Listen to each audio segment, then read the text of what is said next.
প্রিয় বন্ধুরা, ইজি এডুকেশনে তোমাদের সকলকে স্বাগত।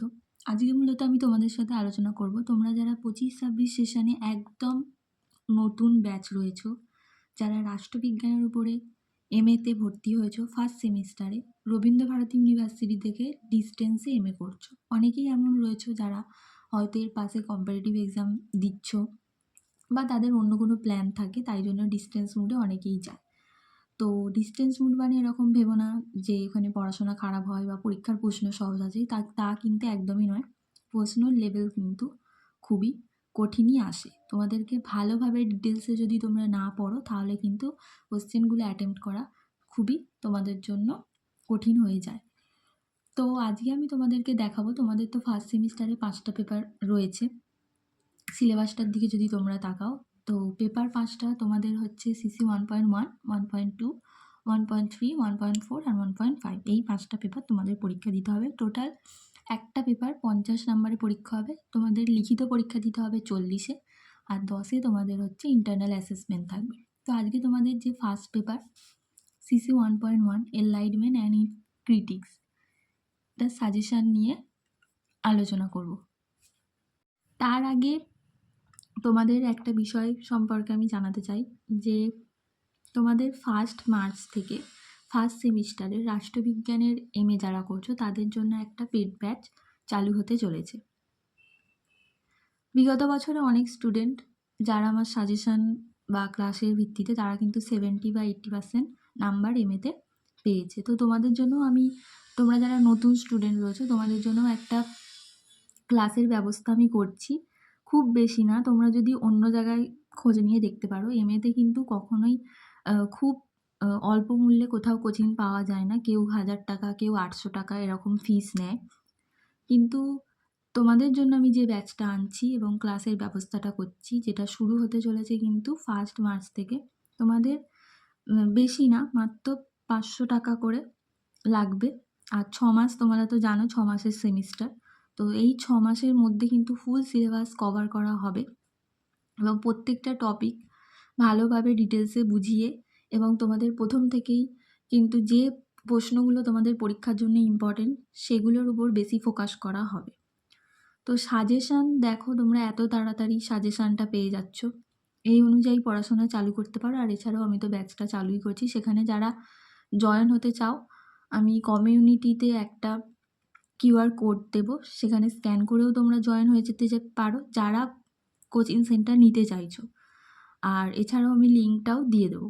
তো প্রথমে দেখো 1.1 যে তোমাদের পেপারটা রয়েছে, এনলাইটমেন্ট অ্যান্ড ইটস ক্রিটিক্স, 5 মার্কসের দেখো প্রশ্নের সাজেশান দেখে নাও। প্রথম প্রশ্ন রেখেছি, what did Hegel mean by civil society? Hegel নাগরিক সমাজ বলতে কী বোঝাতে চেয়েছিলেন? পরবর্তী প্রশ্ন, how did Marx view history? Marx ইতিহাসকে কিভাবে দেখেছিলেন? এই দুটো প্রশ্ন কিন্তু খুব ইম্পর্ট্যান্ট তোমাদের এই বছরের জন্য, 25-26 সেশনের জন্য। তারপর দেখো, write a short note on নিটসে view on খ্রিস্টান মরালিটি।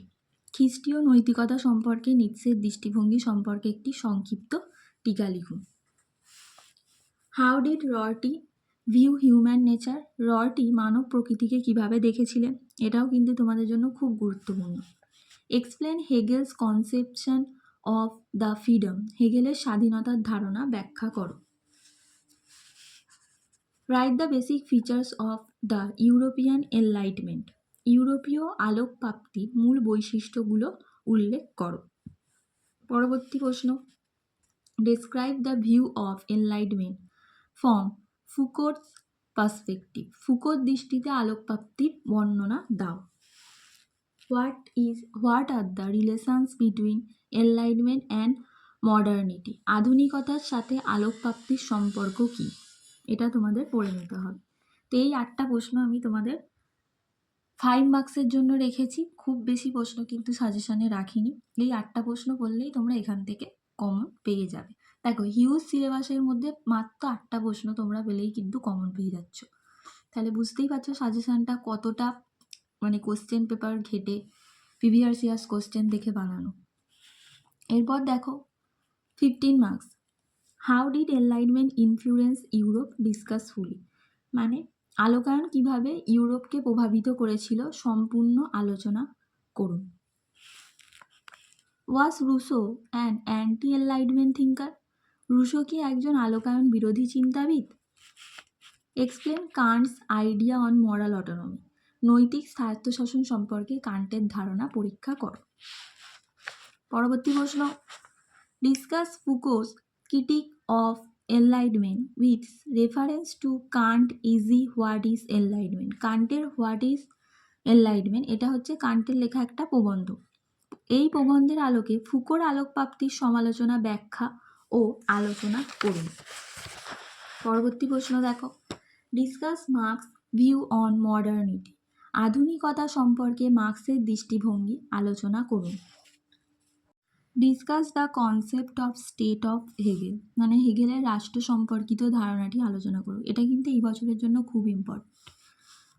তারপর দেখো, evaluate Nietzsche as a critique of modernity. আধুনিকতার সমালোচক হিসাবে নিটসেকে মূল্যায়ন করো। What are Rorty view on the ideal democracy. আদর্শ গণতন্ত্র সম্পর্কে রয়টির ধারণা কী? পরবর্তী প্রশ্ন দেখো, what do you mean by enlightenment?